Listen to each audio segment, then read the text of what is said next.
அனைத்துலக உயிரோடை தமிழ் ILC தமிழ் உயிரோடை தமிழில் அன்பர்களே, உலக நார்வல் நிகழ்ச்சியில் இணைந்திருக்கிறீர்கள். உலக நார்வல் நிகழ்ச்சியில் பிரித்தானியாவிலிருந்து பொறியியல் ஆய்வாளர் அரசு அவர்கள் இணைகின்றார். வணக்கம் அரசு அவர்களே. வணக்கம் ஞானி. அனைத்துலக உயிரோடு தமிழ் உறவுகளுக்கு அன்புள்ள வணக்கம்.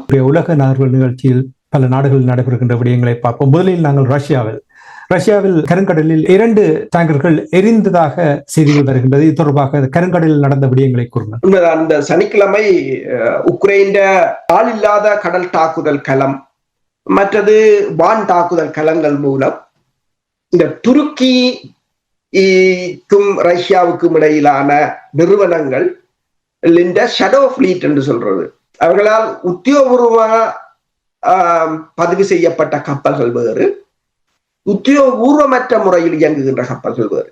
இவர்கள் உத்தியோகபூர்வமற்ற முறையில் இயங்குகின்ற கப்பல்கள் 2 தாக்கி அளித்திருக்கிறார்கள்.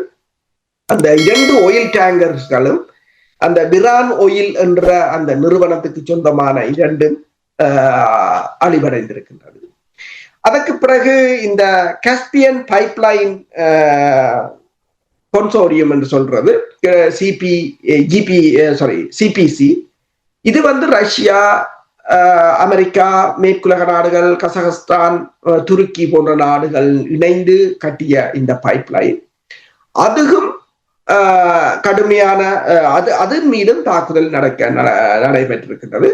கிட்டத்தட்ட கசகஸ்தானுக்கு 80% எரிபொருட்களை இந்த பைப்லைன் ஊடாகத்தான் கொண்டு செல்வதுண்டு. அதுவும் தடைப்பட்டிருப்பதாக கூறப்படுகின்றது. அப்ப இது தொடர்பாக ரஷ்யாவின் நாடாளுமன்ற பேச்சாளர் பெஸ்கோவ் கொண்டே கூறியிருக்கின்றார். அதாவது இது துருக்கியின் இறமையை மீறும் செயல் என்று சொல்லியும், அதாவது அனைத்துலக நாடுகளின் சட்டங்களை மீறி அனைத்துலக நாடுகளின் கப்பல்களை, உண்மையில் அந்த கப்பல் ரஷ்யாவின் கப்பல் இல்லை என்று சொல்லியும் அதை தாக்கியதாகவும் கூறியிருக்கிறார்கள். அப்ப இதில் அதற்கு பிற்பாடு ரஷ்யா உக்ரைன் தலைநகரை கடுமையாக தாக்கி இருக்கின்றது. இவர்கள நோக்கம் என்னென்று சொன்னால், ரஷ்யாவின் எரிபொருள், அதாவது போருக்கு ரஷ்யாவின் பொருளாதாரம் எவ்வளவு உதவிகளை வழங்கி கொண்டு வருகிறதோ அதை இல்லாது செய்வது. அப்ப பொருளாதாரத்தால் வீழ்ச்சி அடையுமாக இருந்தால், ரஷ்யா வீழ்ச்சி அடையுமாக இருந்தால் இந்த போரை நடத்த முடியாது. அப்ப ரஷ்யா ஒன்றை கூறுகிறது, இது தனியாக உக்ரைன் செய்யவில்லை, மேற்குலக நாடுகள், குறிப்பாக ஐரோப்பிய ஒன்றியம் இந்த நாடுகளின் துணையோட ஒரு திட்டமிடப்பட்ட தாக்குதல் என்றுதான் கூறியிருக்கின்றது. அதுக்கான சகல பதில் நடவடிக்கைகளையும் தாங்கள் எடுப்போம் என்று. இப்ப அமெரிக்கா அதிபர் ட்ரம்ப் உக்ரைன் தொடர்பான, உக்ரைனுக்கு ரஷ்யாவுக்கும் இடையிலான பேச்சுவார்த்தைகளை அவர் முன்மொழிந்திருந்தார். அதற்கான காலக்கெடுவையும் விதித்திருந்தார். நவம்பர் 27 அதற்குள் உக்ரைன் பதிலை சொல்ல வேண்டும் என்று சொல்லி. ஆனால் அந்த காலக்கெடுவும் கடந்து போய்விட்டது. உக்ரைனை இந்த அமைதி முயற்சிகள் கொண்டு செல்லாதவாறு ஐரோப்பிய ஒன்றியம் தடங்களாக இருக்கின்றது. அது அமெரிக்காவுக்கும் தெரியும். இப்போது நீங்க பாத்தீங்கன்னு சொன்னால், செலன்ஸ்கி அவர்கள் பிரான்சுக்கு வந்திருக்கின்றார். பிரான்சில் அவர் பேச்சுவார்த்தை நடத்துகிற போது அவர்கள் அந்த நிலங்களை விட்டுக் கொடுப்பது என்பது முடியாத காரியம் என்றால் போலவும், நேட்டோவில் எந்த நேரம் என்றாலும் உக்ரைன் இணையலாம் என்றது போலவும், அதாவது ரஷ்யாவின் எந்த கோரிக்கைகளையும் ஏற்றுக்கொள்ள போவதில்லை என்ற துணியில் தான் பேசிக் கொண்டிருக்கிறார்கள். பேச்சுவார்த்தைக்கு என்ன நடக்க போகுது? உண்மைதான். இந்த பேச்சுவார்த்தையை பொறுத்தவரையில் ரஷ்யா தனது நிலைப்பாடுகளிலிருந்து விட்டுக் கொடுப்பதாக இல்லை. இப்போது இந்த கருங்கடலில் இடம்பெற்ற தாக்குதலை பார்க்கும் போது இந்த பேச்சுவார்த்தை கூட ஒரு பொறியாக இருக்கலாம் என்றுதான் கருதப்படுகிறது. பேச்சுவார்த்தை மூலம் ரஷ்யாவை திசை திருப்பிக் கொண்டு ரஷ்யாவின் எரிபொருள் வழங்கல் பாதைகளை, அதன் எரிபொருள் சுத்திகரிப்பு நிலையங்களை தாக்கி அளித்து பொருளாதாரத்தால் சீரழிய செய்வதுதான் அவர்களின் நோக்கமாக இருக்கின்றது. ரஷ்யாவுக்கும் அது தெரியும் என்றுதான் நினைக்கின்றேன். அப்ப போர் விரிவடைகிற ஒரு சமிக்கைகள் தான் அதிகம் தெரிகிறதே தவிர, அதனை நிறுத்துவதற்கான அதாவது ஒரு மனப்பூர்வமாக யாரும் அங்கு செயற்படவில்லை என்றுதான் தெரிகிறது. இந்த போரை நிறுத்தினால் ரஷ்யா வெற்றி பெற்றதாக முடிந்துவிடும் என்பது ஐரோப்பிய ஒன்றியத்திற்கு பிரச்சனையாக இருக்கின்றது. அவ்வாறு ரஷ்யா வெற்றி பெற்றுவிடக் கூடாது என்பதில் அவர்கள் தீவிரமாக இருக்கிறார்கள். கோரிக்கையை நீங்கள் பார்த்தீர்கள் என்றால், பிடித்த பகுதிகள் அவ்வளவும் ரஷ்யாவோடு இருப்பது என்று கேட்பது ஒரு நியாயமான ஒரு விடயம் இல்லைத்தானே? நீங்கள் அப்படி பார்க்கவில்லையா? என்னென்று சொன்னால் இதுவரை காலமும் உக்ரைன் ஒரு நாடாகத்தான் இருந்தது. எப்போது இவர்கள் ஒரு இராணுவ ஆட்சியை கொண்டு வந்து அங்கு நேட்டோவில் சேர்ந்து அமெரிக்காவின் ஆயுதங்களை உள்ளுக்கு கொண்டு வர வெளிக்கிட்டார்களோ அப்போது ரஷ்யா தனது பாதுகாப்பை பெருமளவில் பாதுகாப்பு பிரச்சனை என்று கூறுகிறார். அதுதான் அந்த பிரச்சனை. இப்போது கியூபாவில ரஷ்யாவின் ஏவுகணைகள் வைத்த போது அமெரிக்கா இவ்வளவு தூரத்துக்கு அதற்கு எதிராக நின்றதோ அதே ஒரு நிலையாகத்தான் ரஷ்யா நிற்கின்றது. இப்ப 91ஆம் ஆண்டு சோவியத் ஒன்றியம் வீழ்ந்த போது நேட்டோ கலைக்கப்படும், அதன் விஸ்தரிப்பு இல்லை என்றுதான் சொன்னார்கள்.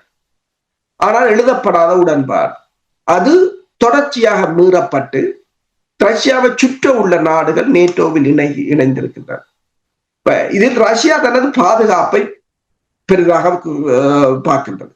உக்ரைனை பொறுத்தவரையில் உக்ரைனுக்கு எந்தவித பிரச்சனையும் இல்லை, நன்றாகத்தான் இருந்தார்கள்.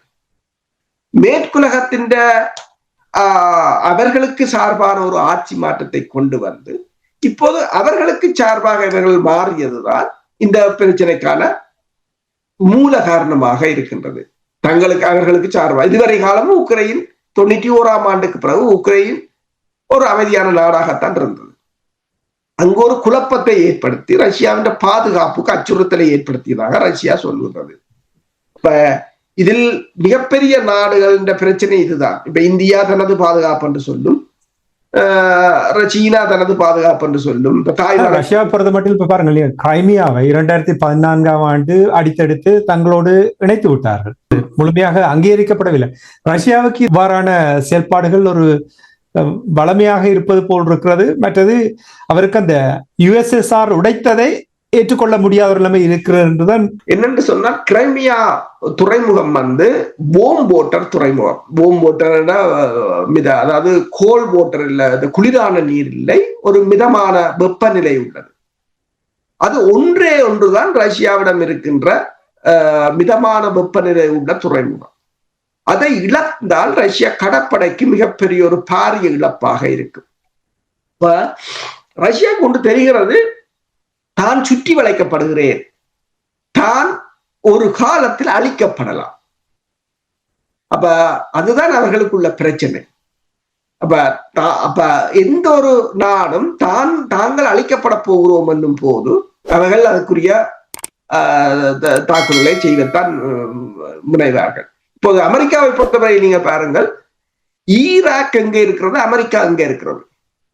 இப்ப ஈராக்ல இருக்கிறது தனக்கு அச்சுறுத்தல் என்று சொன்னால் இது உக்ரைன் பக்கத்தில் இருக்கிறது. அப்ப அதான் அந்த பிரச்சனை. ஆனால் இதற்கு பல பூகோள அரசியல், பொருளாதார நலன்கள் என்று பல விடயங்கள் இருக்கின்றன. அப்ப இதை இப்ப இரண்டு தரப்பிலும் பாரிய தவறுகள் இருக்கின்றது. இப்ப ரஷ்யாவை பொறுத்தவரையில் ரஷ்யா இதனை விட்டுக் கொடுப்பது வேறு விடயம். இப்ப உக்ரைன் பிரச்சனையை பேசாமல் விட்டு விட்டால் நாளைக்கு ரஷ்யா என்ற ஒரு நாடு இருக்காது என்ற ஒரு நிலை அவர்களுக்கு தெரிந்து விட்டார் நிலைத்தான். இப்ப ரஷ்யாவுக்கு இந்த போரை பொறுத்தவரையில் ரஷ்யா இந்த போரை தாங்கள் இந்த போரை நடத்துவதால் ரஷ்யாவுக்கு மிகப்பெரிய இழப்புகளை தான் சந்தித்துக் கொண்டிருக்கிறது. ஆளணி இழப்புகள், பொருளாதார இழப்புகள் என்று. ஆனால் அவ்வளவு இழப்பு இருந்தாலும் அந்த போரை கைவிட முடியாது. சனிக்கிழமை நீங்க பாத்தீங்கன்னா 6 லட்சம் பேர் மின்சாரம் இல்லாமல் இருக்க வேண்டிய ஒரு தாக்குதலை ரஷ்யா செய்திருக்கிறது. இது கூட அவர்களுக்கு இன்னும் மேலதிகமாக பொருளாதார சிக்கலை ஏற்படுத்தும் இல்லையா? உண்மைதான். அப்ப இவ்வாறான ஒரு நிலை ஏற்பட்டாலும் அவர்கள் ஏன் அதில் இருந்து விலத்த முடியாத ஒரு நிலையில் இருக்கிறார்கள் என்று சொன்னால் தங்களை அழிக்க போகிறார்கள் என்றது தெரிகிறது அவர்களுக்கு. அப்ப இதிலிருந்து மீள வேண்டும் என்று சொன்னால் போரை தவிர வேறு வழி இல்லை என்றுதான் அவர்கள் யோசிக்கிறார்கள். நீங்கள் ரஷ்யாவை சொல்லுகிறீர்களா? ரஷ்யாவை சொல்லுகிறேன். இனி நாங்கள் இஸ்ரேல் பலஸ்தீனத்துக்கு இடையிலான போர் தொடர்பான விடயங்களை நாங்கள் தொடர்ந்து பார்த்து கொண்டு வருகின்றோம்.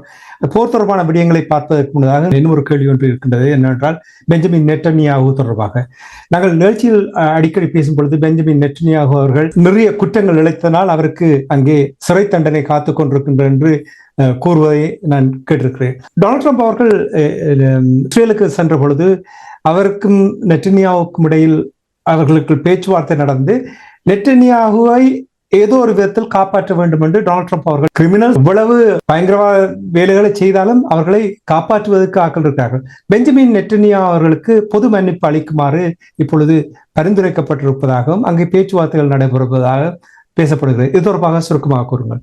உண்மைதான். பெஞ்சமின் நெத்தனியாகு தனது வழக்கறிஞர் ஊடாக இஸ்ரேல் பிரதமர் ஐசாக் ஹெர்ஸோக்கிடம் தன்னை மன்னிப்பு வழங்குமாறு ஒரு ஆவணத்தை சமர்ப்பித்திருக்கின்றார். கடந்த சனிக்கிழமை அதை சமர்ப்பித்திருக்கின்றார்.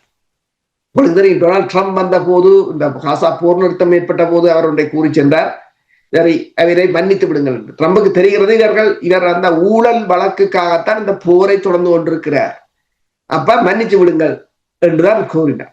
அதற்கு பிறகும் ட்ரம்ப் ஒரு தடவை கூறியிருந்தார் இஸ்ரேலிய மக்கள் அவரை மன்னிக்க வேண்டும் என்று சொல்லி.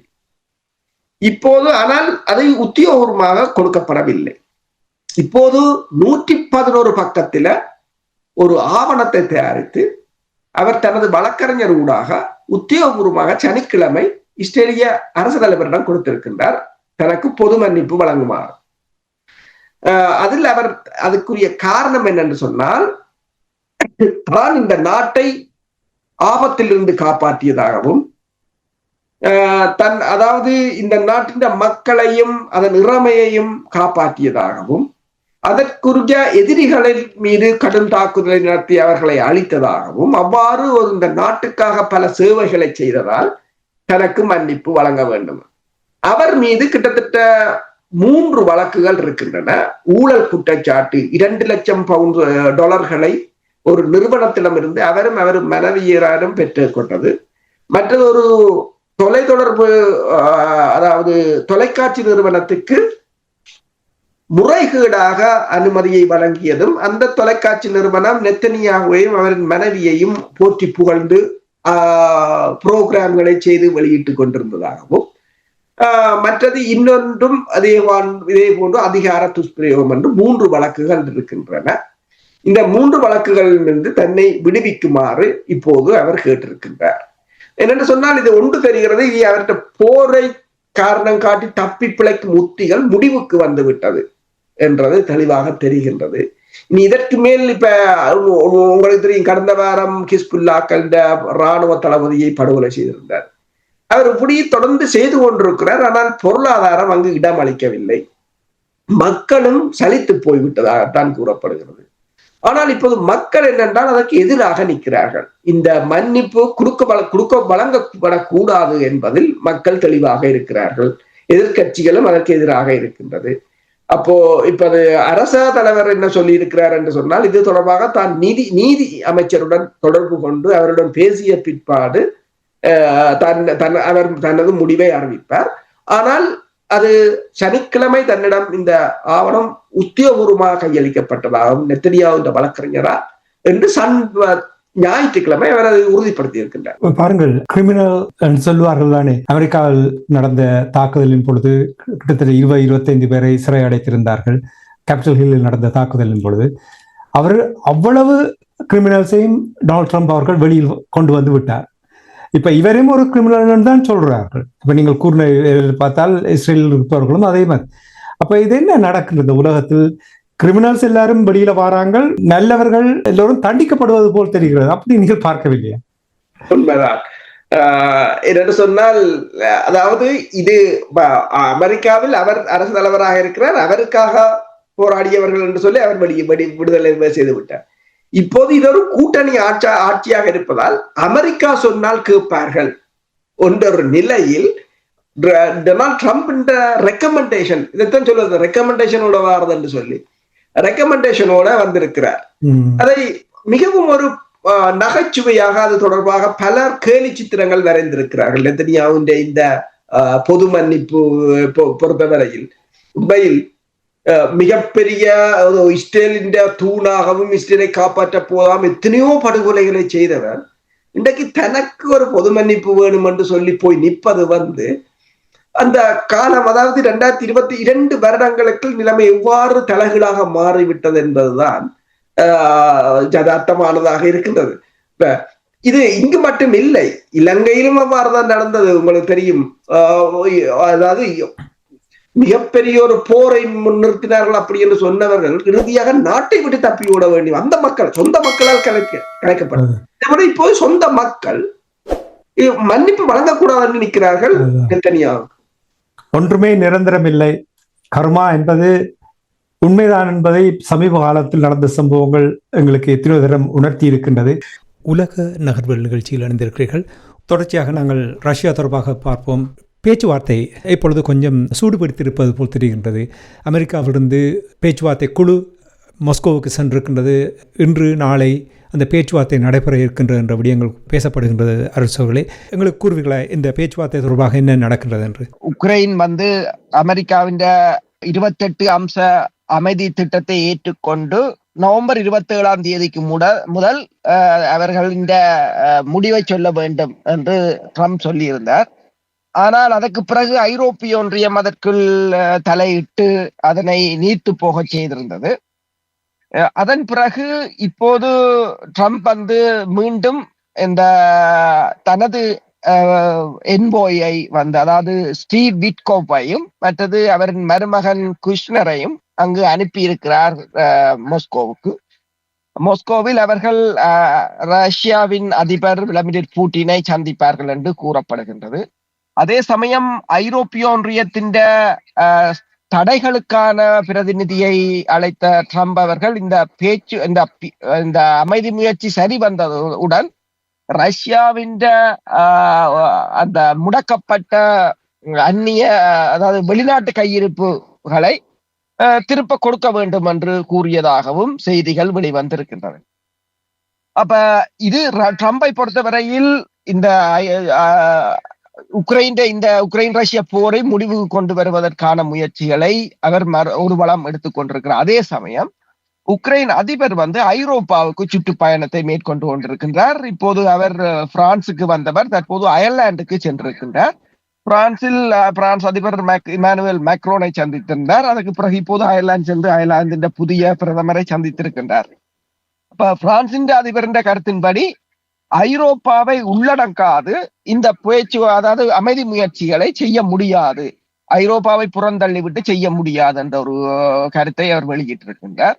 அதே சமயம் பிரான்சின் ஊடகங்கள் வெளியிட்ட கருத்தின் அடிப்படையில் பிரான்ஸ் இந்த உக்ரைன் போரில் நேரடியாக ஈடுபடுவதற்குரிய முயற்சிகளை மேற்கொண்டு வருவதாகவும் சொல்லி இருக்கிறார்கள். அதே சமயம் ஐரோப்பா ரஷ்யாவுடனான ஒரு சமருக்கு 2030ஆம் ஆண்டுக்கு தன்னை தயார்படுத்தி கொண்டிருப்பதாகவும் தகவல்கள் வெளிவந்து கொண்டிருக்கின்றன. ஆனால் இவர்கள் இவ்வாறுதான் சொல்லிக் கொண்டிருப்பார்கள். ஆனால் என்ன பிரச்சனை என்று சொன்னால், இப்ப இந்த அமைதி முயற்சிகளை இல்லாது செய்வதற்கு ஐரோப்பிய ஒன்றியத்துக்கும் அமெரிக்காவுக்கும் இடையிலான இழுபறிதான் முக்கிய காரணியாக இருக்கின்றது. ஏனென்றால் உக்ரைனால் தொடர்ச்சியாக போரை நடத்த முடியாது.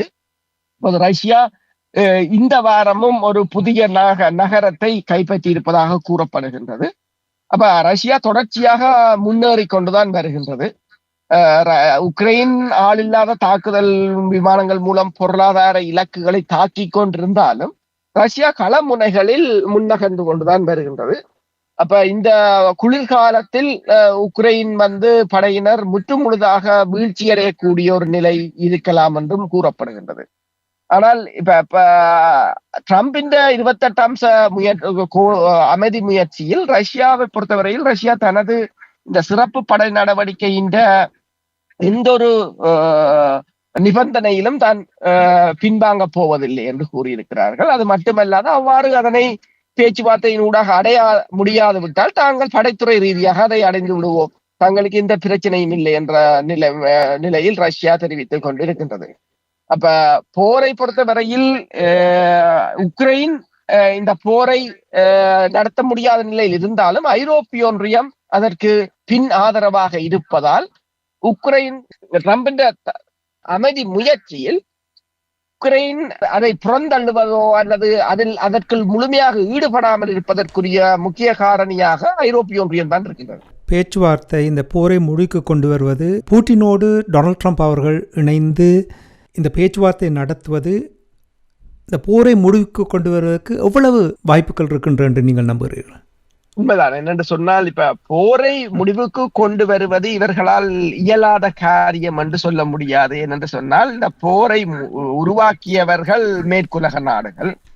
அங்கு ஒரு ஆட்சி மாற்றத்தை கொண்டு வந்தார்கள், இப்ப ஆயுதங்களை வழங்கினார்கள்.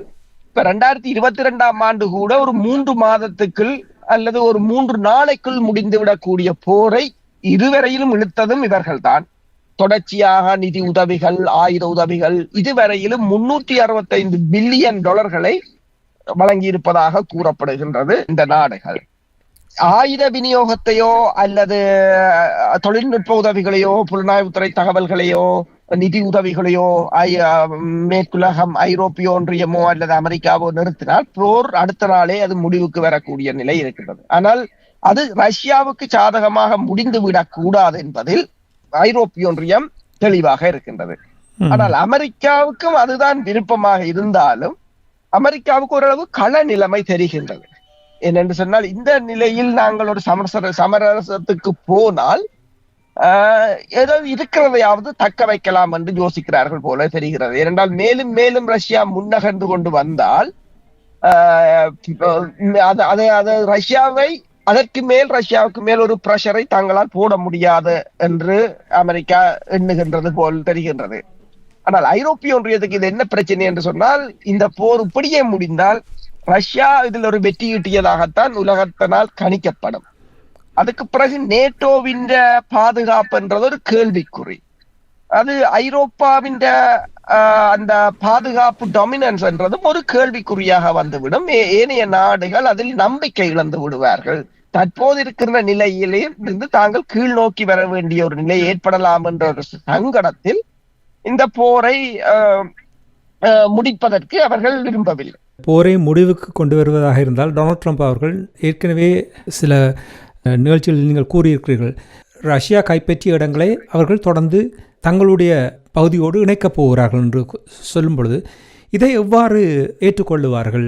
குறிப்பாக ஐரோப்பிய ஒன்றியம் அதையே ஒரு குறிப்பிட்ட விடயமாக இந்த பேச்சுவார்த்தையை குழப்புவதற்கு பயன்படுத்துவார்கள். ஆனால் இப்போ ஐரோப்பிய நாடுகளுக்கும் ஒரு சரியான ஒரு சவால் இருக்கிறதா? நீங்கள் அடிக்கடி சுட்டிக்காட்டிய பொருளாதார நெருக்கடி இந்த போர் தொடர்ந்து கொண்டால் இன்னும் மோசமான நிலைக்கு போகிறது.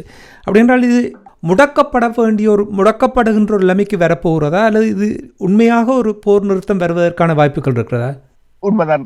ஐரோப்பிய ஒன்றியத்தாலும் இதிலிருந்து மீள முடியாத ஒரு நிலையாகத்தான் இருக்கின்றது. நீங்கள் கூறியது போல பொருளாதாரம், பிரித்தானியாவின் வரவு செலவு திட்டம் கூட மிகப்பெரிய ஒரு வாத பிரதிவாதங்களை தோற்றுவித்திருக்கின்றது. அதே போல ஜெர்மனியை பொறுத்தவரையில எல்லா தொழில்துறைகளும் வீழ்ச்சி அடைகின்ற ஒரு நிலையில தான் இருக்கின்றது. ஐரோப்பிய ஒன்றியத்துக்குள்ளேயே பல பிரச்சனைகள் ஆரம்பித்திருக்கின்றன. உதாரணமா ஸ்கொட்லாந்து கூட உக்ரைன் மக்களுக்கான உதவிகளை நிறுத்தப் போவதாக, அதாவது அங்கு அகதி தஞ்சம் கூறியிருப்பவர்களுக்கான கொடுப்பனவுகளை கூட நிறுத்தப் போவதாக கூறியிருக்கின்றது. அதே போல போலந்து ஏற்கனவே நிறுத்த முற்பட்டிருக்கின்றது, ஜெர்மனி நிறுத்த முற்பட்டிருக்கிறது என்று அவர்களுக்கு மிகப்பெரிய அளவிலான பாரிய பொருளாதார சுமைகளாக இருக்கின்றன. இப்போது ரஷ்யாவிடம் இருந்து எடுத்து வைத்திருக்கின்ற நிதியையும் திருப்பி கொடுக்க வேண்டும் என்று சொன்னால் இறுதியாக இவருக்கு ஒன்றும் இல்லாத ஒரு நிலையாகத்தான் இருக்கும். இந்த போரில் வெற்றி ஈட்டினால் ரஷ்யாவை ஒரு உடன்பாட்டுக்குள் கொண்டு வந்து ரஷ்யாவிடம் இருக்கின்ற வளங்களை ஒரு அடிமாட்டு விலைக்கு வாங்கலாம் என்றுதான் அவர்கள் எண்ணித்தான் இந்த போரை ஆரம்பித்தார்கள். ஆனால் அது அவர்கள் இந்த எண்ணத்தின்படி இந்த போக்கு இடம்பெறவில்லை. இப்ப வெனிசுலாவில இடம்பெற சம்பவங்களுக்கு அப்பால நீங்கள் பாத்தீங்கன்னு சொன்னால் ரஷ்யாவின் அணுசக்தி நீர்மூழ்கி கப்பல்கள் ஆர்டிக் கடலின் ஊடாக அமெரிக்காவின் கரையோர பகுதிகளுக்கு ஊடுருவி இருப்பதாக கூறப்படுகின்றது. இதை எவ்வாறு நிறுத்துவது? அதாவது இதுவரை காலமும் ரஷ்யாவின் அணுசக்தி ஏவுகணைகள் ஒரு சில மணி நேரம் அல்லது சில நிமிடங்களில் தான் அமெரிக்காவை அடையும் என்று சொல்லப்பட்டது. ஆனால் இப்போது அணுசக்தியில் இயங்கும் நீர்மூழ்கி கப்பல்கள் அணு ஏவுகணைகளுடன் அமெரிக்காவின் கடற்கரைக்கு கிட்டவே நிற்பதென்றால் சில செகண்ட்களில் அமெரிக்காவை எட்டிவிடும் என்று கூறப்படுகிறது. அப்ப இதை எவ்வாறு தடுப்பதென்று கூட இந்த வாரம் யோசித்தார்கள். இதை தடுப்பதென்றால் ஒன்று, அமெரிக்கா தண்ட நீர்மூழ்கி கப்பலை ரஷ்யாவுக்கு அண்மையாக நகர்த்த வேண்டும். அது மேலும் பிரச்சனையை வளர்க்கும். இல்லை என்று சொன்னால் உக்ரைனுக்கு அதிகளவான ஆயுதங்களை கொடுத்து போரை தூண்ட வேண்டும். அதுவும் மேலதிக மோதல்களை தூண்டும். அப்ப இதற்கு ஒரு வழி டிப்ளமேட்டிக் ரீதியாக, அதாவது பேச்சுவார்த்தை மூலமாக இதை தற்போதைக்கு ஒரு தனிவு நிலைக்கு கொண்டு வருவதுதான் அவர்களுக்குரிய ஒரு தெரிவாக இருப்பதாக கூறப்படுகின்றது. ஆனால் பிரச்சனை என்னவென்று சொன்னால், இப்ப நெத்தனியாவுடைய நிலைமைதான். இப்ப ஐரோப்பிய ஒன்றியத்துக்கு இந்த போர் நிறைவுக்கு வந்து விட்டால் அவர்களின் உள்நாட்டு பிரச்சனைகள் வெளியில் தெரிய வரும். அப்ப உள்நாட்டில் மிகப்பெரிய பொருளாதார வீழ்ச்சிகள், அதனால் ஏற்படுகின்ற மக்களின் கொந்தளிப்புகள், அதனால் அரசுகளுக்கு ஏற்பட போகின்ற பாதிப்புகள் எல்லாம் ஏராளம். அதை தவிர்க்க வேண்டும் என்று சொன்னால் இந்த போரை இவ்வாறு தொடர வேண்டிய ஒரு கட்டத்துக்கு அவர்கள் இருக்கிறார். இந்த பேச்சுவார்த்தை ஒரு அடி முன்னுக்கு வைத்தால் 2 அடி பின்னால் போவது போலான் கடந்த சில மாதங்களாக இருந்தது. இப்போ பாருங்கள், சற்று முன்னதாக பேசும்பொழுது நீங்கள் கூறியிருந்தீர்கள் யுக்ரைன் 2 டேங்கர்களை கருங்கடலில் தாக்கியது இன்னும் பூட்டின் அவர்களுக்கு சீற்றத்தை ஏற்படுத்தியிருக்கும்.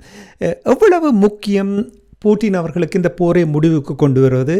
அல்லது அவருக்கு எந்த ஒரு அழுத்தமும் இல்லை, அவர் தொடர்ச்சியாக இந்த போரை நடத்துவதற்கு அவரால் அதற்கான பலம் இருக்கிறதா? இது என்னென்ற பிரச்சனை என்று பார்த்தால், ரஷ்யாவுக்கு இந்த போர் ஒரு சபைவர் தப்பி பிழைப்பதற்கான போர். மேற்குலகத்துக்கு இந்த போர் ஒரு கன்வீனியன், தாங்கள் வசதியாக இருப்பதற்கான போர். இதுதான் அந்த வித்தியாசம். அப்ப இவர்கள் தங்கள் வசதியாக இருப்பதற்காக அந்த நாடுகளில் உள்ள வளங்களை சுரண்டுவதற்கான ஒரு தந்திரோபாய போர் இவர்கள். அவங்களுக்கு தங்களுக்கு சபைவர். அப்ப எந்த நிலையிலும் விட்டு கொடுக்க மாட்டாங்க. நீங்கள் கூறியது போல இந்த போர் இவ்வளவு தூரம் ரஷ்யாவுக்கு முக்கியமான, ரஷ்யாவுக்கு இதனால் இழப்புகள் அதிகம். பெருமளவான படையினர் கொல்லப்பட்டிருக்கிறார்கள், பெருமளவான உட்கட்டுமானங்கள் அளிக்கப்பட்டிருக்கிறது, பெருமளவான எண்ணெய் விநியோக சங்கிலிகள் அல்லது எரிசக்தி நிலையங்கள் என்று சொல்லி இழப்புகள். போர் என்று சொல்லும் போது இருதரப்புக்கும் இழப்புகள் வருவதுதான் போர். ஆனாலும் கூறியது போல அவர்களுக்கு இது ஒரு தப்பி பிழைக்கின்ற, ஏனென்றால் இந்த போரை ரஷ்யா இலக்குமாக இருந்தால் ரஷ்யா முற்று முழுதாக இல்லாது போகக்கூடிய ஒரு நிலைதான் ஏற்படும். அப்ப அவர்கள் விரும்பியோ விரும்பாமலோ இந்த போரை தொடர வேண்டிய ஒரு நிலை இருக்கின்றது. ஆனால் மேற்குலகத்தை பொறுத்தவரையில் அவர்கள் தங்கள வசதியான வாழ்வுக்காக போராடியவர்கள். இப்போது அதை நிறுத்தலாம் என்றாலும் அந்த வசதியான வாழ்வு போய்விடும் என்ற ஒரு நிலை அவர்களுக்கு ஏற்பட்டிருக்கின்றது.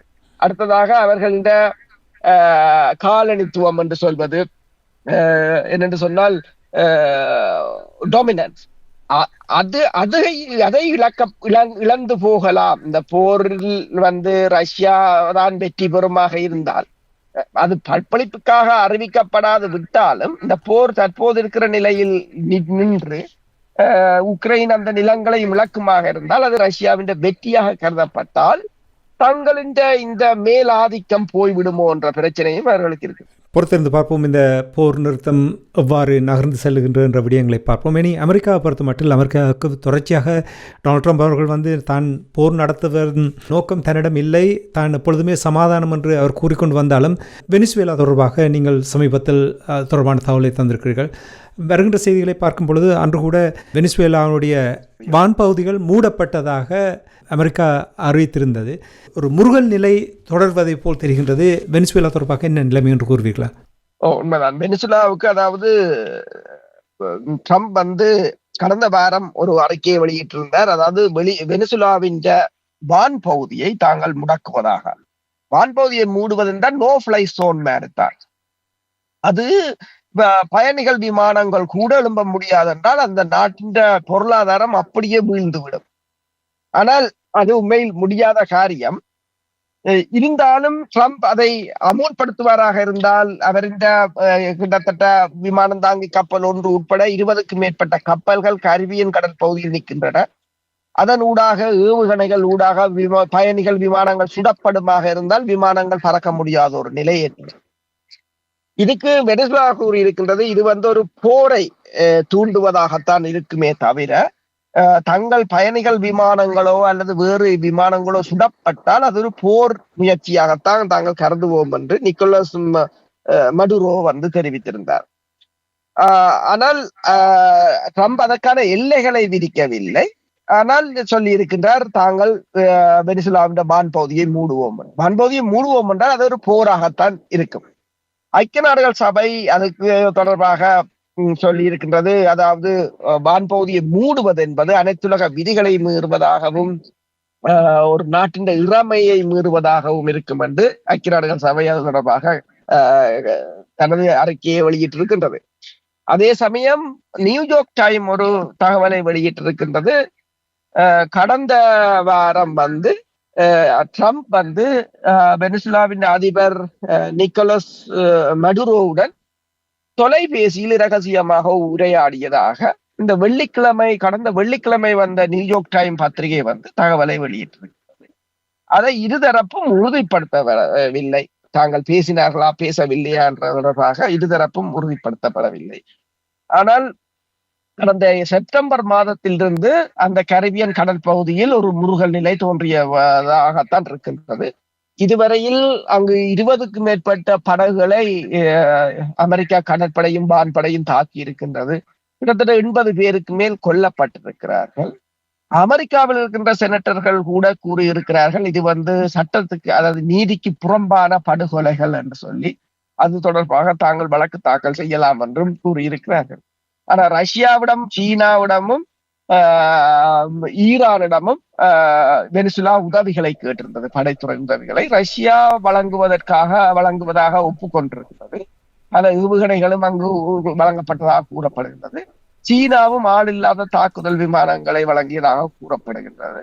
இப்போது வெனிசுலா ஒபேக் நாடுகளிடமும் இந்த கோரிக்கையை விட்டிருக்கின்றது. அதாவது தனது நாட்டின் மீது தொடர்ச்சியாக அமெரிக்கா ஒரு வன்முறைகளை அல்லது ஒரு அழுத்தத்தை பிரயோகித்து வருவதாக கூறியிருக்கின்றனர்.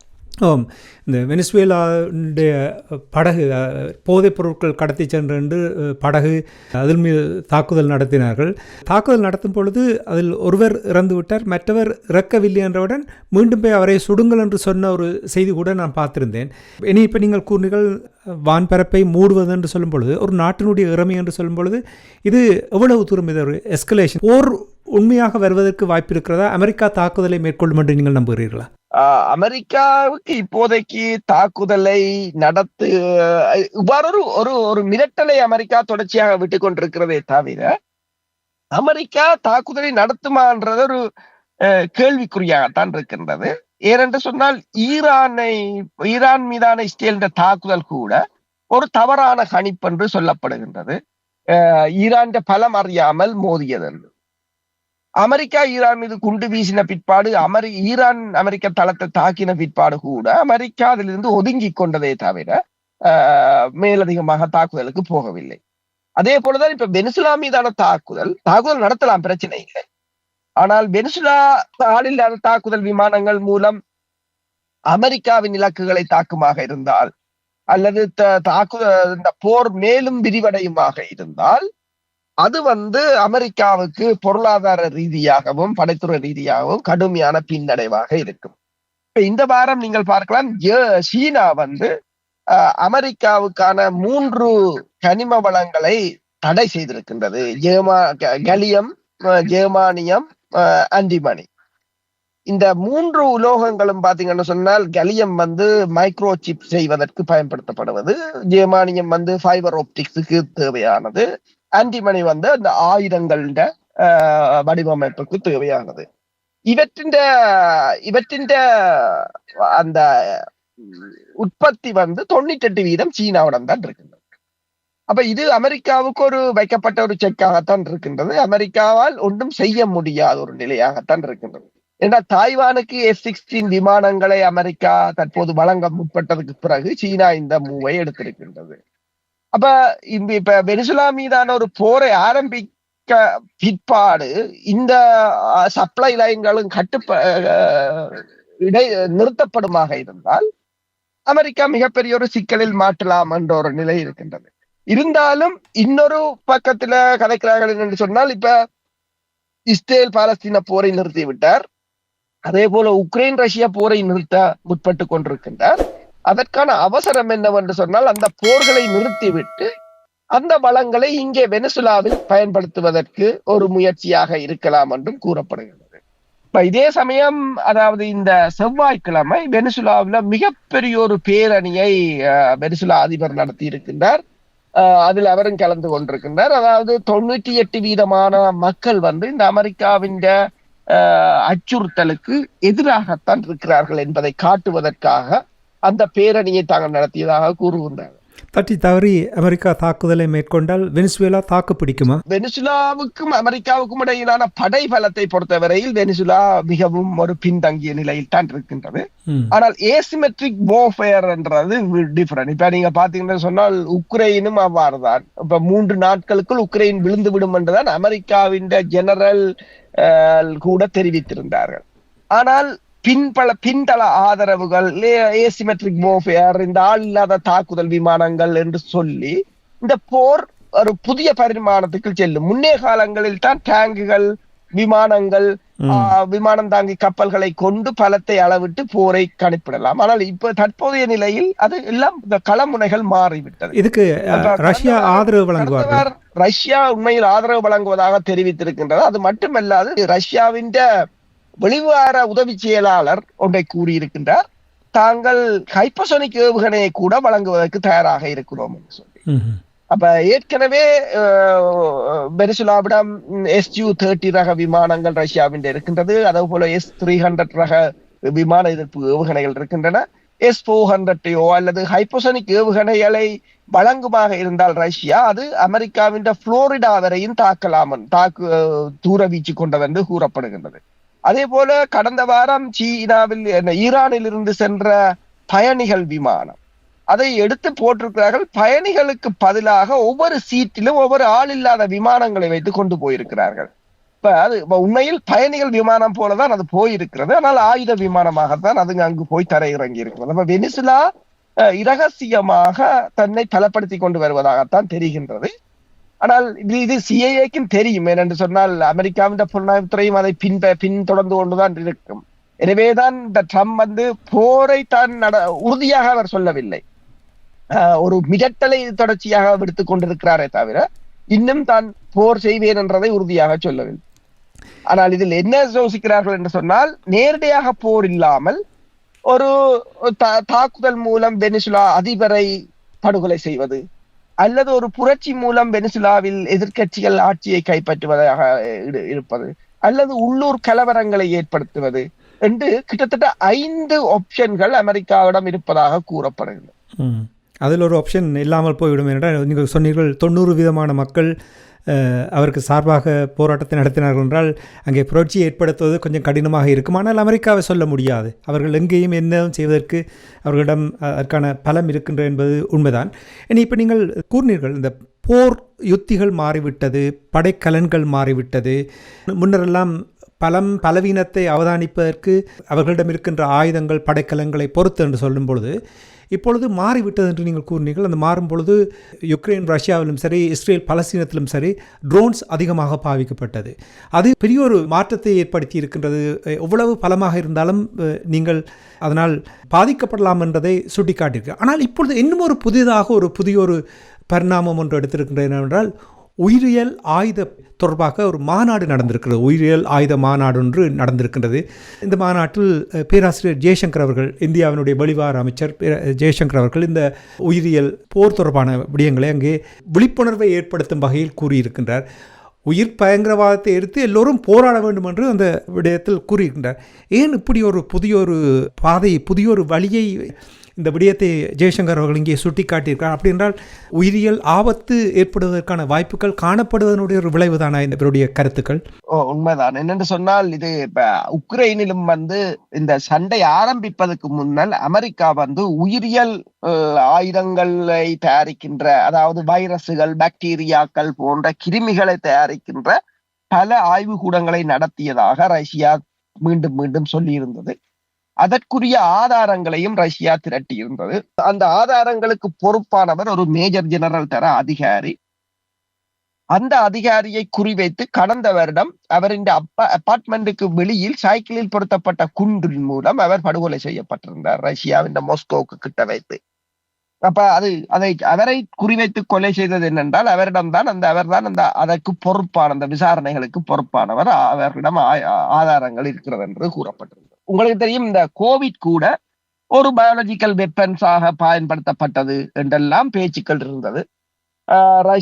சீனா தனது பயோ லேபோரட்டரியில தயாரித்த ஒரு வைரஸில் தப்பி வந்ததுதான் இது. சீனா வௌவாலில் இருந்து வந்தது என்று சொன்னது என்றெல்லாம் பல கதைகள் உலாவிக் கொண்டிருந்தன. அப்ப இந்த நிலையில் தான் இப்ப பயாலஜிக்கல் வெப்பன்ஸ் கன்வென்ஷன் என்று சொல்றது BWC இந்த 50வது கூட்டத்தொடரில் ஜெய்சங்கர் பேசியிருக்கிறார். அப்போதுதான் அவர் கூறியிருக்கின்றார், அதாவது நாங்கள் நினைத்ததை விட இந்த பயாலஜிக்கல் வெப்பன்ஸை தயாரிக்கிற முறைகள், அதன் ஆய்வுகள் வேகமாக வளர்ந்து கொண்டு வருகிறதாகவும், இதுக்கு ஒரு வரையறுக்கப்பட்ட எந்த ஒரு நிறுவனங்களும் இல்லை என்று சொல்லியும், சில சமயங்களில் இது ஒரு அவுட் ஆஃப் கண்ட்ரோலாக போய்விடலாம் என்ற நிலையிலும் அவர் கூறியிருக்கின்றார். அதாவது நோய்களை ஆயுதமாக பயன்படுத்துவது என்பதுதான் இந்த பயாலஜிக்கல் வெப்பன்ஸின் நோக்கமாக இருப்பதாகவும், அதை தடுக்க வேண்டும் என்றும் அவர் கூறியிருக்கின்றார். என்னென்று சொன்னால் உங்களுக்கு தெரியும், இப்போது அதாவது நேரடியான ஆயுத வழியிலான போரை விட இந்த பயாலஜிக்கல் வெப்பன்ஸ் கடுமையான சேதத்தை ஏற்படுத்தும். அது கோவிட் காலத்திலே கூட நாங்கள் அறிந்தது ஒன்றுதான். இவ்வளவு பொருளாதார ரீதியாக இவ்வளவு ஒரு உலகத்தையே அது புரட்டி போட்டு விட்டது. உலகமே அதாவது கோவிட்டுக்கு முன்னைய நிலைக்கு உலகம் போகவில்லை, இனி போவதும் இல்லை என்றுதான் கூறியிருந்தார்கள். அதே சமயம் அவர் கூறியிருக்கின்றார், இப்ப இந்தியாவை பொறுத்தவரையில உலகத்துக்கு தேவையான வேக்சின் தடுப்பு மருந்துகளில் 60% இந்தியா தான் செய்வதாகவும், பார்மசி ஆஃப் த வேர்ல்ட் என்று சொல்லி இருக்கின்றார். உலகத்தின் மருந்து நிறுவனமாக இந்தியா தான் தொழிற்படுவதாகவும் அவர் அங்கு கூறியிருக்கின்றார். ஒன்று ரஷ்யா உக்ரைனில் அமெரிக்கா இந்த பயாலஜிக்கல் வெப்பனை தயாரித்ததாக கூறியது ஒன்று, பிறகு சீனாவில் இது தயாரிக்கப்படுவதாக கூறியது. இப்போது இந்தியா இதை கொண்டு வந்திருக்கிறது என்று சொன்னால், இந்த உயிரியல் ஆயுதங்கள் கோவிட் போன்ற தாக்கங்கள் எதிர்காலத்தில் உருவாக்கப்படலாம், செயற்கையாகவும் உருவாக்கப்படலாமோ என்ற ஒரு அச்சத்தை ஏற்படுத்தி இருக்கு. நீங்கள் இந்த கோவிட் பெருந்தொற்று தொடர்பாக கூறும் பொழுது அதுவும் வூஹானிலிருந்து உருவாக்கப்பட்டதுதான் கூறினார்கள். அப்படி என்றால் இனிவரும் காலங்களில் இந்த வல்லரசு நாடுகள் இப்பொழுது கிட்டத்தட்ட நீங்கள் பார்த்தீர்கள் என்றால் அவர்களுடைய விமான படையாக இருக்கட்டும், கடற்படையாக இருக்கட்டும், தரப்படையாக இருக்கட்டும், கிட்டத்தட்ட அவர்களிடம் ஆளையால் தாக்குப்பிடிக்கக்கூடிய ஒரு நிலைமை இருக்கின்றது. இப்போ இந்த உயிரியல் போர் இங்கே ஒரு பெரிய முன்னிலை வகுக்கப் போகின்ற ஒரு வெளிப்பாட்டைத்தான் இதனூடாக பேராசிரியர் ஜெய்சங்கர் அவர்கள் கூற வருகிறார் என்று நீங்கள் நம்புகிறீர்களா? உண்மைதான். என்னென்று சொன்னால் எல்லோரும் அணுசக்தி, அணுக்குண்டு போர் அல்லது அணு ஆயுத போர் என்றுதான் உலகம் பேசிக் கொண்டிருக்கின்றது. அந்த உயிரியல் ஆயுத போரை கோவிட்டுக்கு பிறகு மறந்து விட்டார்கள். அது ஒரு மிக கொடூரமான ஆயுதம் என்பதை எல்லோரும் மறந்து விட்டார்கள். ஏனென்றால் வைரஸை பொறுத்தவரையில் அதை உருவாக்குவது சுலபம். ஏனென்றால் ஒரு புரோட்டீன் கோட்டும் ஒரு DNA துண்டும் இருந்தால் காணும், அது ஒரு வைரஸ். அது எந்த மனிதர்களுடைய எந்த செல்லை தாக்க வேண்டும் என்பதில் டிசைனிங் தான் அதுல ஒரு முக்கியமானது. ஏனென்றால் சில செல்லுகளை தாக்கும் போது அதிலிருந்து தப்பிக்க முடியாத அளவுக்கு அதை வடிவமைப்பது. அதை உருவாக்குவது என்னடா குளோனிங் இப்போது குளோனிங்காக இருக்கலாம், ஜெனட்டிக் என்ஜினியரிங்காக இருக்கலாம், மிக வேகமாக வளர்ந்து விட்டது. அப்ப அது உருவாக்குவது மிகப்பெரிய பிரச்சனை இல்லை. ஆனால் இந்த உலகம் ஏதோ ஒரு நம்பிக்கையில் அதாவது மனித குலத்தை காக்க வேண்டும் என்ற ஒரு துளி நம்பிக்கையில் உலகம் இயங்கிக் கொண்டு இருக்கின்றது. ஆனால் எந்த ஒரு தரப்பு அதை உருவாக்கினாலும் அதை தொற்று நோய்களாக பரவ விட்டாலும் கண்டுபிடிப்பதும் மிகவும் கடினமாக இருக்கும். என்னென்று சொன்னால் அது சில மனிதர்கள் ஊடாக அது பரவலாம், மிருகங்கள் ஊடாக பரவலாம், காற்றின் ஊடாக பரவலாம் என்று சொல்லி மிகவும் கடினமாக இருக்கும். எனவேதான் இந்த நாடுகள் தங்கள் புலனாய்வு துறையின் ஊடாக இதனை தொடர்ச்சியாக கண்காணித்துக் கொண்டிருக்கின்றன. ரஷ்யா அமெரிக்கா உக்ரைன்ல அமெரிக்காவின் பயாலஜிக்கல் வெப்பன்ஸ் இருந்தது என்பதை ரஷ்யா அவதானித்துக் கொண்டுதான் இருந்திருக்கின்றது. அதை தங்கள் எல்லைகளுக்கு ஊடாக தங்கள் நாட்டுக்கு அவர்கள் பரவ விடுவார்கள். இப்ப இந்தியாவுக்கும் இப்போது ஒரு மிகப்பெரிய பிரச்சனை, பாகிஸ்தானாக இருக்கலாம், சீனாவாக இருக்கலாம், பங்களாதேஷ், நேபாளம் என்று சொல்லி பல நாடுகள் இந்தியாவுக்கு எதிரான நாடுகளாக மாற்றப்பட்டு விட்டன. அப்ப இந்த நிலையில் இந்தியா தான் ஒரு சுற்றி வளைப்புக்குள் இருப்பதாகத்தான் இந்தியா யோசிக்கின்றது. எனவேதான் இப்போது இலங்கையில் கூட இந்தியா தனது கடுமையான ஈடுபாடுகளை உதவி செய்வதில், இந்த புயலால் பாதிக்கப்பட்ட மக்களுக்கு செய்கின்ற உதவிகளில் இந்தியா அதிகமாக தன்னை இணைத்துக் கொள்வது என்று சொன்னால் இந்த நட்பு நாடுகளுடன் அயல் நாடுகளுடன் நட்பாக இருக்க வேண்டும் என்று இப்போது இந்தியா உணர தள்ளப்பட்டிருக்கின்றது. அப்ப இந்த பயாலஜிக்கல் வெப்பன்ஸ் வந்தால் இந்தியா உலகையே மிகவும் சனத்தொகை கூடிய நாடு. ஆனால் உலகத்துக்கு இவர்கள் மருந்துகளை உற்பத்தி செய்தாலும் இவர்களுடைய உட்கட்டுமானம் இவ்வாறான ஒரு தாக்குதலை தாக்கு பிடிக்கக்கூடிய நிலையில் இருக்குதான்றது கேள்விக்குறியாகத்தான் இருக்கின்றது. அப்ப அது பொருளாதாரத்தையும் இப்ப தனியாக ஒரு உயிர் பலியில ஒவ்வொரு நாடுகளோட பொருளாதாரத்தையும் அழித்து விடும். எனவேதான் இப்போது ஜெய்சங்கர் ஒரு எச்சரிக்கை மணியை அடித்திருக்கிறார் உலகத்தை நோக்கி. உங்களுக்கு தெரியும், இஸ்ரேல் தொடர்ச்சியாக எவ்வளவு கட்டுப்பாடுகள் கொண்டு வந்தாலும் எவ்வளவு வரையறைகள் கொண்டு வந்தாலும் ஒன்றையும் மதிப்பதில்லை, மீறுவது. இஸ்ரேல் கடந்த வாரம் வான்வெளி தாக்குதலை நடத்தியது லெபனானுடைய தலைநகரம் பெய்ரூட்டில்.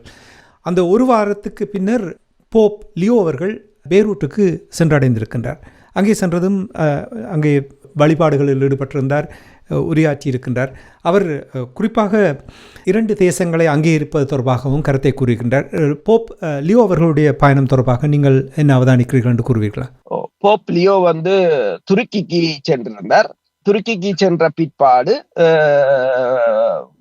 லெபனானுக்கு சென்றிருக்கின்றார். லெபனானுக்கு சென்ற அவர் அதாவது செவ்வாய்க்கிழமை கிட்டத்தட்ட அந்த போப் பிரான்சிஸின் அந்த நிகழ்வு ஒன்றையும் அங்க ஏற்பாடு செய்திருந்தார்கள். அதில் கிட்டத்தட்ட 1,20,000 மக்கள் கலந்து கொண்டதை அந்த சமூக வலைத்தளங்கள் பதிவிட்டு கொண்டிருக்கின்றன, பெருமளவான மக்கள். அவர் அங்கு சென்ற போது, துருக்கிக்கு சென்ற போதும் அங்கு லெபனானுக்கு சென்ற போதும் ஒன்றைத்தான் கூறியிருக்கின்றார். அதாவது தற்போதைய நிலையில் 2 தேசங்கள் என்ற தீர்வுதான் ஒரே ஒரு தீர்வாக இருக்கும் இந்த இஸ்ரேல் பலஸ்தீன போரை நிறுத்துவதற்கு. ஆனால் இந்த தீர்வை இஸ்ரேல் ஏற்றுக்கொள்ளாது என்பதும் எங்களுக்கு தெரியும். ஆனால் இஸ்ரேல் ஏற்றுக்கொண்டாலும் ஏற்றுக்கொள்ளாவிட்டாலும் தீர்வு அதுதான், அதை தவிர வேறு ஒன்றும் இல்லை என்று அவர் பேசியிருக்கின்றார். வத்திக்கானை பொறுத்தவரையில் 2015ஆம் ஆண்டே பலஸ்தீனத்தை அதை அங்கீகரித்து விட்டது. அப்ப வத்திக்கானை பொறுத்தவரையில் பலஸ்தீனத்தை நாடாக அங்கீகரித்திருந்தது. இப்போது இந்த தீர்வு திட்டத்தையும் அவர் முன்வைத்திருக்கின்றார். இப்ப நாங்கள் அதாவது இஸ்ரேலிய அதிபர் பொது மன்னிப்புக்கு விண்ணப்பித்திருந்ததெல்லாம் பேசியிருந்தோம். அப்ப உலகம் மெல்ல மெல்ல அந்த இஸ்ரேல் அதாவது பலஸ்தீன மக்களுக்கு ஆதரவாக பலரும் திரும்பி கொண்டு இருக்கிறார்கள். அப்ப ஐரோப்பிய ஒன்றியத்தில் கூட பல நாடுகள், நான் அன்றைக்கு சொன்னேன், இந்த ஸ்கொட்லாந்துக்கு போன போது ஸ்கொட்லாந்து கொடியும் பலஸ்தீன கொடியையும் சேர்த்து கட்டி இருக்கிறார்கள். ஒரே சீலையில் 2ஐயும் மிக்ஸ் பண்ணி கலர்ந்திருக்கிறார்கள் என்று அவ்வளவு சொலிடாரிட்டியாக அவர்கள் இருக்கிறார்கள். அயர்லாண்டாக இருக்கலாம், பிரான்ஸாக இருக்கலாம், பல நாடுகள். அதன் ஒரு வெளிப்பாடாகத்தான் இந்த போப் லியோ 9வது அவரின் கருத்தும் அமைந்திருக்கின்றது. துருக்கியை பொறுத்தவரையில் துருக்கி தான் இதனை ஒழுங்குபடுத்தி இருக்கின்றது. துருக்கி இந்த போரின் காலத்தில் போது கூட துருக்கி தான் இஸ்ரேலுக்கான உணவு விநியோகம், முக்கிய பொருட்கள் விநியோக மையமாக இருந்தது. இப்ப துருக்கி உண்மையில் எதிராக நிற்குமாக இருந்தால் இஸ்ரேலால் இந்த பலஸ்தீன மக்கள் மீதான போரை நடத்தி இருக்கவே முடியாது. ஆனால் இப்போது துருக்கிக்கும் ஒரு அழுத்தம் இருக்கின்றது. தொடர்ச்சியாக இப்படி இஸ்ரேலுக்கு ஆதரவாக இருக்க முடியாது என்ற ஒரு அழுத்தம் இருக்கின்றது. அதே போல இந்த உக்ரைன் ரஷ்யா போருக்கு செலுத்த வேண்டிய கவனம் சிதறி விடுவதால் உக்ரைனை தாங்கள் இழந்து விடுவோமோ என்ற அச்சம் ஐரோப்பிய ஒன்றியத்துக்கும் இருக்கின்றது. எனவேதான் ஐரோப்பிய ஒன்றியம் இந்த இஸ்ரேல் பலஸ்தீன போரை தணிவுக்கு கொண்டு வந்தால்தான் தாங்கள் உக்ரைன் ரஷ்யா போர் மீது ஒரு கவனத்தை செலுத்தலாம் என்ற ஒரு நிலையும் இருக்கின்றது. அப்ப இது பலஸ்தீன மக்களுக்கு ஒரு சாதகமான நிலை. ஏன்னா பெருமளவான நாடுகள், ஐக்கிய நாடுகள் சபையாக இருக்கலாம், ஏனைய நாடுகளாக இருக்கலாம், எல்லோரும் ஒருமித்த கருத்தாக இருப்பது வரவேற்கத்தக்க. அதே சமயம் இப்போது போப்பின் கருத்தும் அதுக்கு ஒரு வலி சேர்த்ததாகத்தான் கொள்ளப்படலாம். பொறுத்திருந்து பார்ப்போம் அமெரிக்கா இஸ்ரேல் இதற்கு எவ்வாறு பதிலளிக்கிறார்கள் என்றால் அவர்கள் தானே முடிவு சொல்ல வேண்டும், அமெரிக்கா தானே முடிவு சொல்ல வேண்டும், அப்படியான ஒரு நிலைமை தான் இருக்கிறது. பொறுத்திருந்து பார்ப்போம். நன்றி அரசுகள். இன்றைய உலக நகர்கள் நிகழ்ச்சியில் இணைந்து பல நாடுகளில் நடைபெறுகின்ற விடயங்களை அவதானித்து உயிரோடை தமிழ் உறவுகளுக்கு எடுத்ததுமைக்காக உயிரோடை தமிழ் அன்பர்கள் சார்பாக நன்றி கூறிக்கொண்டு மீண்டும் இன்னும் ஒரு நிகழ்ச்சி இணைந்திருப்போம். அதுவரைக்கும் நன்றி, வணக்கம். நன்றி, வணக்கம். எமது பார்வையாளர்களுக்கு வணக்கம். மக்களின் குரலாய் ஓங்கி ஒலிக்கும் இலக்கு மின்னிதழ் மற்றும் உயிரோடை தமிழ் வானொலி ஆகிய இவ்விரு ஊடகங்களும் உங்களைப் போன்ற எமது நேயர்கள் நண்பர்களின் ஆதரவிலேயே இயங்கி வருகின்றன. மிக குறைந்த வளங்களுடன் பல இடர்கள் மற்றும் தடைகளை தாண்டி பயணிக்கும் எமது ஊடகங்களின் பணிகள் மேலும் வளர உங்களால் முடிந்த நிதியுதவியை வழங்கி இன்னும் காத்திரமான செயற்பாடுகளை முன்னெடுக்க உதவுமாறு மிகவும் பணிவன்புடன் வேண்டி நிற்கின்றோம். உங்கள் பங்களிப்பு உங்களின் உரிமை குரலாய் ஓங்கி ஒலிக்கும். நன்றி.